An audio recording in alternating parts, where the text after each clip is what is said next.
I would like to honor the traditional owners of the land on which we meet and pay respect to all elders, past and present, and to all Aboriginal people here today, their lives and spirit. I am grateful for their presence, their care of the land, the water, our people, and especially the children. Ko Cahokia toku mana, ko Mississippi toku awa, ko Nadi St. Louis toko iwi, ko Tene toko whānau, ko Walter Zollman ra'ua ko Helen Hack matua.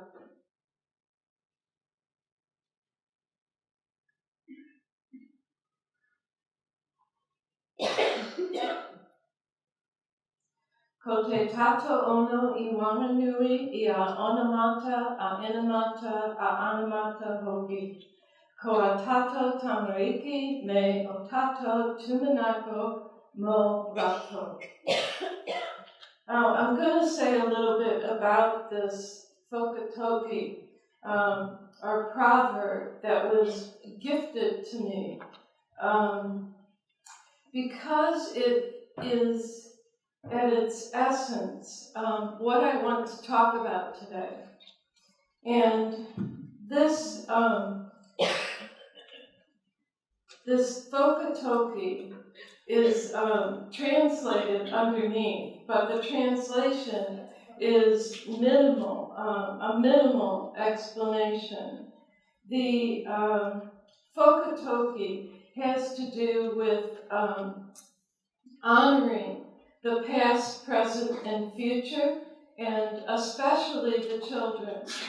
And the person who gifted this to me made especially clear that the way this is written about ko atotako atotato tamariki means that this is not just about a child or the children. It's about all our children, and the children in the past, the present, and the vision of the future. So this sort of bleeds into my talk today, and it's interesting that you mentioned, Alan, and thank you for your introduction, because I'm starting with this quote: reading in a public concern. An education system needs a concerned and well-informed, a concerned and well-informed public. In the past 5 or 6 years, our public has been more concerned than informed about the teaching of reading. Bad balance. It misrepresents the situation by processes of exaggeration and frustrates those who are producing good results and seeking new solutions. At regular intervals, an anxiety-raising article about reading instruction appears in the press, purporting to be fair comment, but prepared by a journalist whose work is not to get to understand the mazes of this complex area, but to report what others say. It is not surprising that opinions which simplify the issues get reported.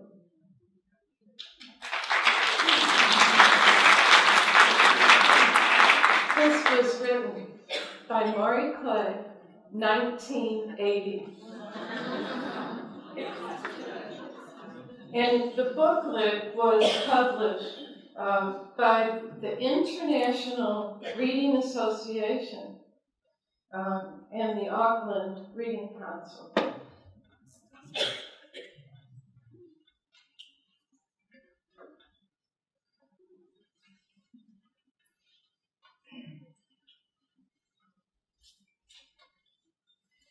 I want you to imagine a system that optimized the language and literacy and learning and development of every child. I want you to really do that. I want you to imagine what it would look like. What would a system look like?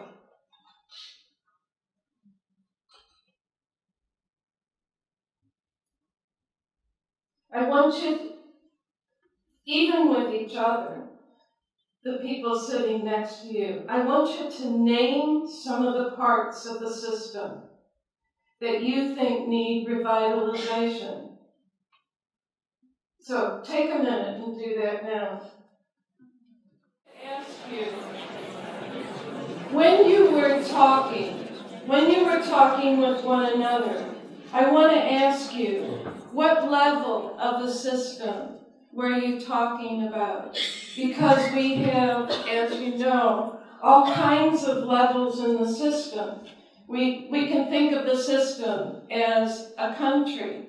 We can think of the system as different states, provinces. We can think of systems as different districts or collaboratives, communities of learning. We can think of a system as a school or a classroom.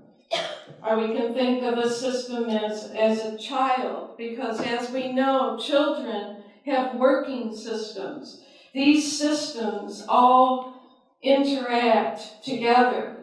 So the level of the system, any change at any level of the system will change the opportunities at any other level of the system. So when a country changes, when a state changes, when a school changes, it changes everything. We may not see exactly the effect in just an immediate way, but the system change, the entire systems change. So think again what systems, parts of the systems, need revitalization. Now, I'm going to tell you a little bit. I know some of you were here at the earlier talk, but I think it's important to understand where I've come from, because I've advertised this particular presentation as like my story, my journey, sort of living through a place where systems changed over time and how those systems affected me. So this diagram shows the places that I lived prior to moving to the University of Auckland. So I was hoping to be able to use my very magic, expensive, to show you on the screen where these are. But I grew up in St. Louis, so 15th largest city in the United States, and I grew up in the urban area of St. Louis in the city. And that is where I earned my secondary English degree. So I taught children while I was doing that were African American in what was called in the inner cities. After I graduated, I moved to a reservation in South Dakota, the Yankton Sioux Reservation in the southeast corner of South Dakota. And I started teaching secondary English, and the second year I was there, I was asked by the elementary principal to teach in a setting in the elementary school. And what they did is, I didn't exactly know, I must admit, what I was getting into, but maybe that's when good things happen. They asked each classroom teacher from kindergarten to 8th grade which two children they'd most like to have out of their classroom, and they gave them to me. Now, I realized later, they didn't really tell me I'm sure it was a grant, that they received to have this sort of special program. And I am pretty sure retrospectively that it was probably Title I. And I adored it. But I didn't know what sort of difficulties the children had. I don't have time to go into all of it, but there were children that, if I were there today, would have been diagnosed with significant, severe behavior disorders, every disability that you can imagine. So I'll leave it at that. After that, I decided that during a blizzard, I filled out an application for the University of Missouri-Columbia to go get a special ed degree. No surprise, I felt like my secondary English didn't prepare me for what I needed to know. But I wanted to return to the reservation, so I just felt like I needed to know more. So I got accepted to the University of Missouri on a scholarship, and I went in a year in a summer, so that I could get done quicker. And I returned on the map to a reservation, Turtle Mountain Reservation, which is the Turtle Mountain Ojibwe, which is a Chippewa Reservation, 10 miles from the Canadian border. And there I taught full-time, was with children full-time, and coordinated the special education in Title I. And I started collecting special education certificates, like I was qualified, you name the disability. And I started collecting these labels on my teaching so that I could be qualified on paper to teach children with these different disabilities. After that, I stayed on and worked on that reservation and absolutely adored it, and went to my husband, ex-husband now, wanted to get a doctorate. I never wanted to go back to school, but we decided we would both apply for doctoral programs, and we ended up, I just adored the doctoral program because I went to Arizona State University, and you can see 10 miles from the Canadian border, moving to Arizona gave me a chance to warm up, thaw out, and also they were starting a new program that was non-categorical, so I didn't have to get a doctorate in learning disabilities. They also had one of the first Native American, it was called Indian Education Studies at the time, in the country, and they had superb people in bilingual education. So this multicultural special education program just fit me perfectly. But that wasn't the best thing. The best thing was I happened into educational psychology and studied and learned about theories of learning, which was very different than special ed, which was and still is very behavioral oriented. If you even read special ed journals today, sometimes they don't even start an empirical study with a theoretical frame, because the assumption is that it's behavioral.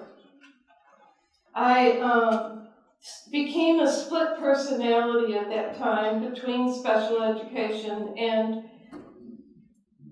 general education, whatever we call the other, education for all. But I decided that I wanted to be inclusive, and even chose jobs that allowed me to do that, so that I wasn't pigeonholed in special ed. In fact, there's audiences that I've talked to who don't even know that I was in special ed.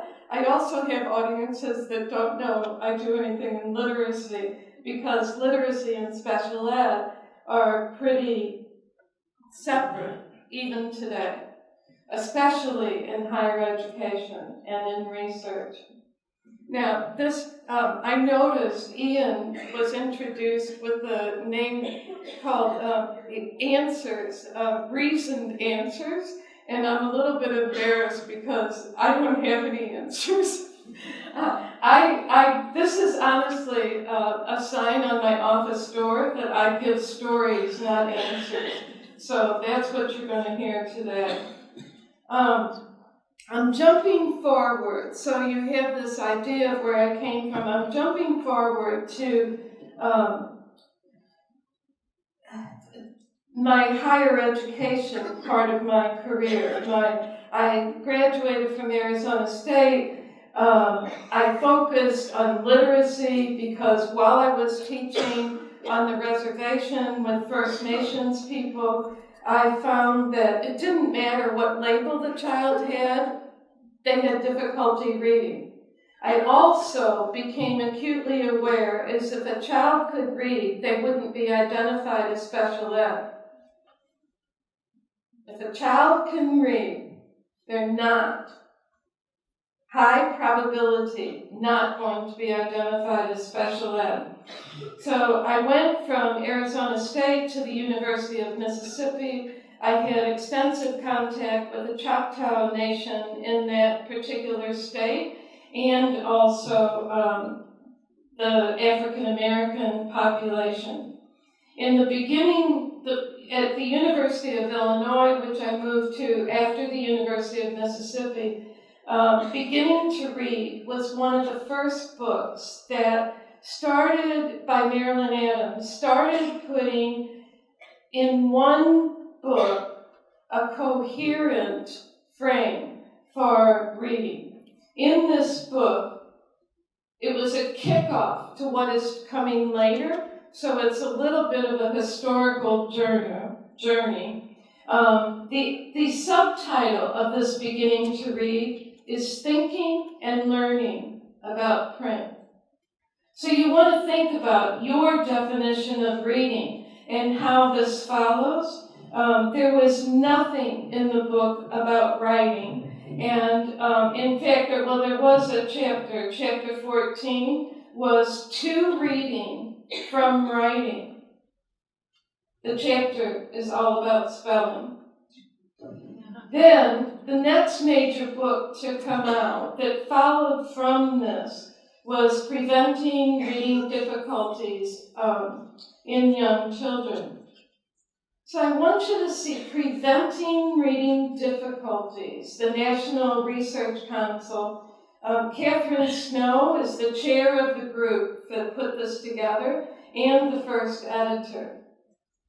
Some committee members, which are notable in terms of this story, are Marilyn Adams and Ed Kamanui. Out of the 40 pages of this over 400-page book is 40 pages on the process of learning to read. The rest of the book is on skills.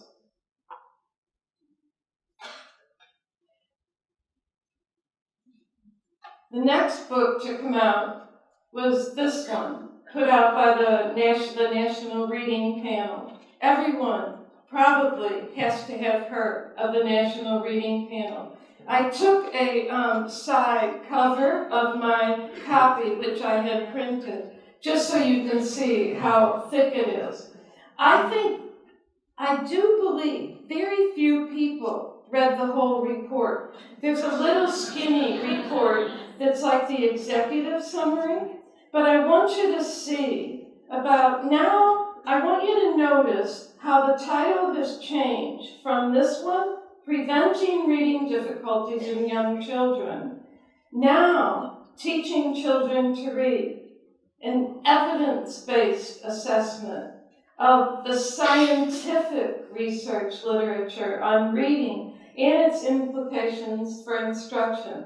So those components, phonemic awareness, phonics, fluency, vocabulary comprehension, I refer to those as the big five.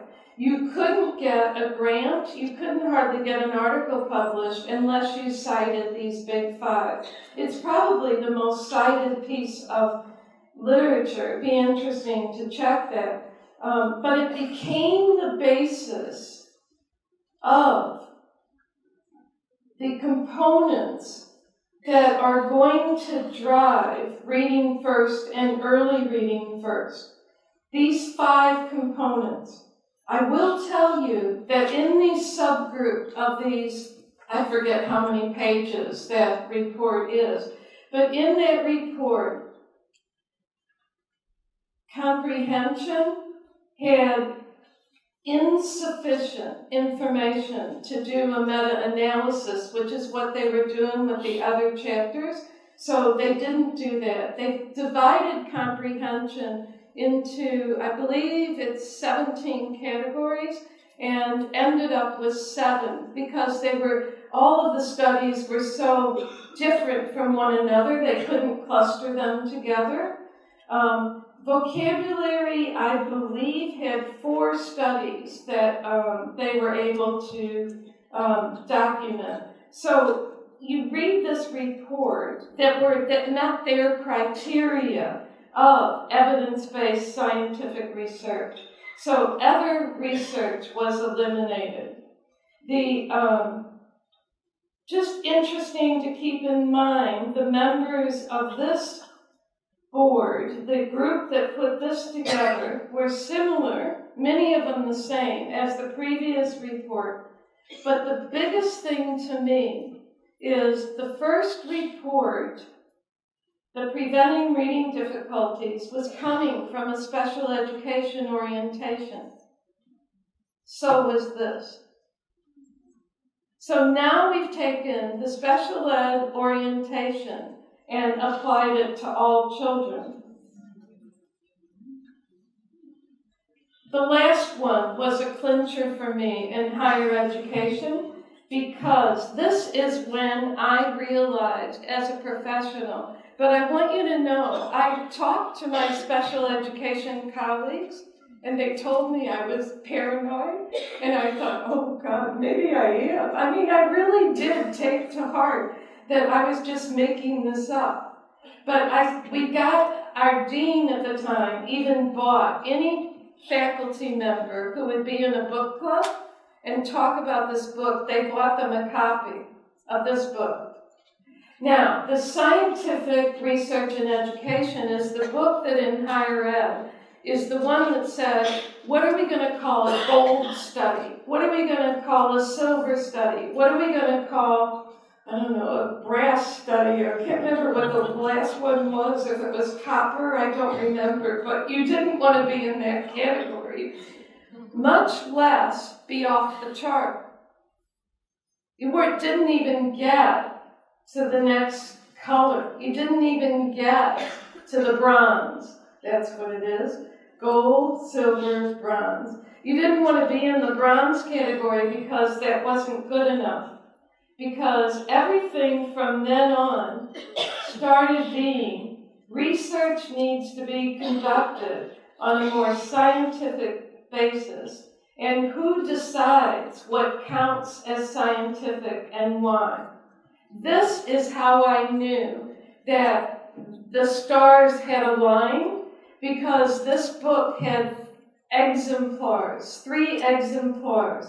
I was reading it, and one of the exemplars was phonics and early reading skills. Now notice, literacy isn't in the title of scientific education. And the same thinking that I had read in the previous 2 books was coming through here. This is when you should have seen this and see it today. There were books that came out, materials for publication, for use by schools. They all made up. They would say we're evidence-based. They would say we're scientific. They would say we're following the NRP. They're still doing this today. And if you go and you read the literature, fascinating. I have had students in my postgrad courses choose the materials that they're using now in their schools and find the research on them. I'll read a quote from 2005, Dick Allington. This is true today. I can guarantee it because I went in search of the literature on the interventions that are being used in New Zealand. Here's Allington's quote. Instead of rigorous research, these advertising materials offer testimonials, cherry-picked case reports, or simple assertions that the product design was influenced by the report of the National Reading Panel. It is not hard to find lots of assertions of evidence backed by no actual gold standard evidence or any independently produced evidence. Same today. I challenge you, go find the research on the interventions, the materials, the resources that you're using. I'm going to tell 3 stories. These are the ones that I was absolutely sure I was paranoid. The Office of Educational Research and Improvement in the U.S. government put out I've never talked about this publicly before, but I'm moved to do so because the story that happened in the U.S. is happening now. And I keep thinking, how could I have responded differently? Why did I just believe when people told me I'm just being paranoid? So the Office of Educational Research and Improvement put out a call for grants on accelerated learning centers. They have one for primary, one for secondary. And I, being naive, I applied for the one for primary. Now, I really had a center proposal. It had to cover 3 areas. I had reading, writing, and math. I had very strong colleague in math. I had places, I had sites for the studies. And you can look at my background. I had a reservation in Tacoma, Washington. I had a site Hispanic site in Phoenix. I had a site in Jackson, Mississippi. I had a site in Newark. There's one more in, East St. Louis. East St. Louis is always known as one of the travesties of American education. But I had a relationship with all of these districts. There were only 2 center grants that went in for funding. And you're not supposed to know who else went in. They just decided not to fund the primary center that year. One of the people who was on the review board just told me, it would be funded later. There was never a revisiting, a new call, but a few years so later, it was awarded. I'll get to that later. Reading First. The Reading First grant came out, block grants that were, every state could apply for block funding. And the block funding was going from kindergarten to 3rd grade programs in very high need and very high poverty districts in the U.S. And each state had to apply for this funding. The states start getting pushback if they had reading recovery in their title. And, at first it was like when states would apply, some got funded, some did not.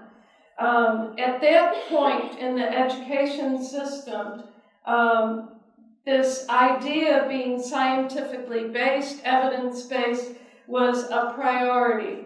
The states they had consultants from the government that was leading them to help revise their grant and get it funded.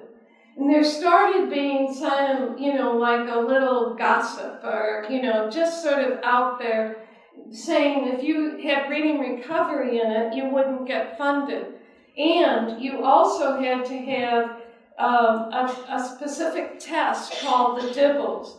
And the DIBELS is a dynamic indicators of basic early literacy skills. And so in the States, there's even a thing where you dibble the kids. The kids get dibbled, it's a verb. And the DIBELS is based on the National Reading Panel and the Big Five. Also, some of the people who were doing the counseling about what gets funded and what doesn't are authors of the DIBELS and get royalties. In addition, so getting to the next part. So the federal government funds reading recovery. The North American Council, National Reading Recovery Council of North America started and put forth a letter requesting investigation of the decisions that were being made. And they started uncovering them. So this is no longer paranoia. This is in the New York Times. This is being uncovered.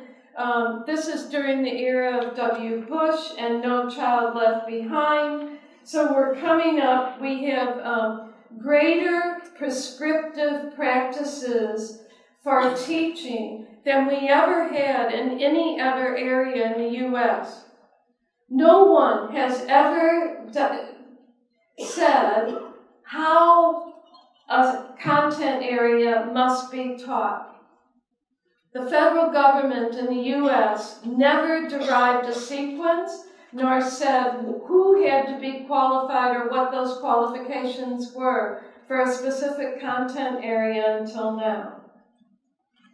So I'm going to leave the university piece just for a minute and come to the reading first.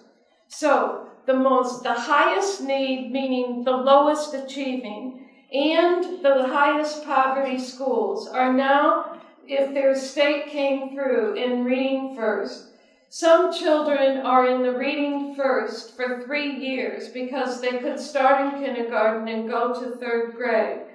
There was an independent evaluation of the outcomes of reading first.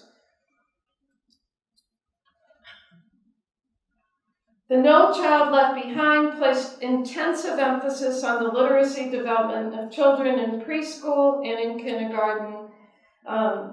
This was a timely response. People were looking forward to it. Since the passage of No Child Left Behind, evaluations suggest, this is the independent evaluation, that instruction in phonics and word identification has been made more coherent and probably more effective. Evaluations of reading first indicate that teachers have had access to extensive professional development. There is greater coherence across schools and districts in basic reading instruction, and that a culture of assessment has been introduced to guide instruction. However, a large-scale systematic evaluation provided no evidence of positive effects of reading first on children's reading comprehension by 3rd grade. This wave of reform emphasized children's acquisition of skills with letters, sounds, and words, while essential ability to decode words is only one of the facets of learning to read and write, substantiated by research. That last quote is from the National Reading Panel. I like that. So, is that like my 5 minutes? All right. So, leaving the reading first. So it's the only time in U.S. history that, because everything was being uncovered and becoming transparent, that the people who were making decisions were supporting themselves, including the Assistant Secretary of Education and Special Education was an author of the materials that were being funded and the only ones that were being supported by the people who were approving the block grants. So the Reading Recovery Council of North America in 2006 put together, they put together this document in 2002, what evidence says about reading recovery, because there was a letter written to that the internet and distributed to Congress and was against reading recovery. And that was in 2002. Oh, who signed this letter? Catherine Snow, the author, editor. The person who was the assistant superintendent, Fuchs and Fuchs, James Chapman, Keith Green, William Tumner, Sharon Vaughn. So those people disseminated that letter. So Reading Recovery in North America created this document. And not only that, they submitted a letter in 2005 asking for an investigation of how decisions were being made. And then that investigation took place in 2005 and 2006. This report was written and about evidence ignored, learning denied, the attack on reading recovery. So this is not just someone's figment of the imagination. There is documentation that the materials that were being supported by the people who were guiding the states in reading first were some of the people that were brought forth here. It's the first time in the history of the federal government that academics were subpoenaed to testify to Congress. Some of those academics, my university went after to hire. They wanted to hire them. And they told me they're good people. And I said, there are good people, but the power's gone wrong. The last thing I want to say is about the underserved or misserved children. And the travesty now, and it's one of the reasons I gave my special education background, is about what's happening in dyslexia. So what is occurring is there's many of the people that have been involved in all of these areas in special ed are now becoming unified in dyslexia in an international, it's called IDA, International Dyslexia Association, and they have principles that they have designed so that they are coherent. They're calling the information that they want distributed under the rubric of structured instruction. And that is to counteract whole language, structured. And who can argue that you want something structured for your children? There are two brilliant articles. In fact, there are three brilliant articles, two of them about dyslexia, one about theory, in the latest issue of the Reading Recovery, the Journal of Reading Recovery. I'm going to read you just one sentence or area from Rachel Gabriel, Understanding Dyslexia, Laws, and Politics, because what she is saying is literacy and literacy rates are so often framed as public policy. She says at the state level, reading-related legislation specifies everything from how and where teachers are prepared and certified to teach reading to how and when students are taught. And that literacy has become sort of a political and social cause. There is no universal definition of dyslexia. The people in the International Dyslexia Art Association have created their own definition. They do not want dyslexia put under the rubric of special ed. They want it separate.